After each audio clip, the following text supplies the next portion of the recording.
The US Treasury Department said that it is imposing new sanctions on individuals and tankers, helping to ship millions of barrels of Iranian crude oil per year to China. Iran has condemned the new US sanctions as illegal and unjustified. The move came after US President Donald Trump earlier this week vowed to bring Iran's oil exports to zero. And this as the country tries to prevent the country from obtaining a nuclear weapon. Washington has targeted an international network that facilitates the shipment of millions of barrels of Iranian oil to China. In a statement, the US Treasury Department said, and I'm quoting from it, "The oil was shipped on behalf of Iran's Armed Forces General Staff AFGs and its sanctioned front company, Sefer Energy." A spokesperson from Iran's foreign ministry has said that the US move is categorically unjustified and contrary to international rules. He added that exerting pressure by preventing Iran's legal trade with its economic partners is an illegitimate, illegal and violative measure. The sanctions targets multiple jurisdictions including China, India and the United Arab Emirates, as well as several vessels. The India-based Marshall Ship Management Private Limited Company, along with its alleged Indian National Director Ryan Xavier Arana, have been sanctioned.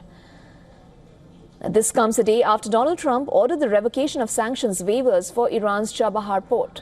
That move threatens to derail New Delhi's strategic foothold in the region. It specifically targets the Chabahar port project, dismantling exemptions that had allowed India to pursue its activities despite broader Iran sanctions. India and Iran signed a 10-year contract to operate the Iranian port of Chabahar, which New Delhi sees as a strategic trade route to landlocked Central Asian republics, allowing it to bypass Pakistan. Chabahar is also seen as a counter to China's development of the Gwadar port in Pakistan. Located close to Iran's southeastern border with Pakistan, the deep-water Chabahar port is less than 100 kilometers from Gwadar. Now, these developments threaten to unravel years of diplomatic efforts and strategic planning, potentially forcing India to reassess its regional connectivity strategy and its approach to maintaining influence in Central Asia.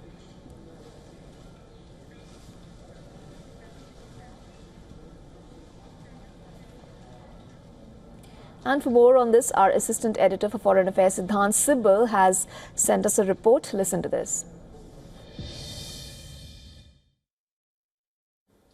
Well, the US decision to put an Indian entity on its sanction list over violation of Iran sanctions is something that is not new. There have been such instances in the past as well. But this development coming at a time when the new administration has taken charge in Washington under Donald Trump, who has taken an aggressive stance when it comes to dealing with Iran. In fact, the waivers when it comes to Chabahar port have also been removed, and that of course impacts India, given that India's engagement with Chabahar port has been important for its wider connectivity towards its west. But all in all, this is a very substantive relationship, India-US. We know that the Indian Prime Minister travels to United States next week and meets Donald Trump in the White House, and that of course will be a significant moment in India-US relationship, because for the first time that an Indian Prime Minister meets the new US President very early on, and that shows the convergences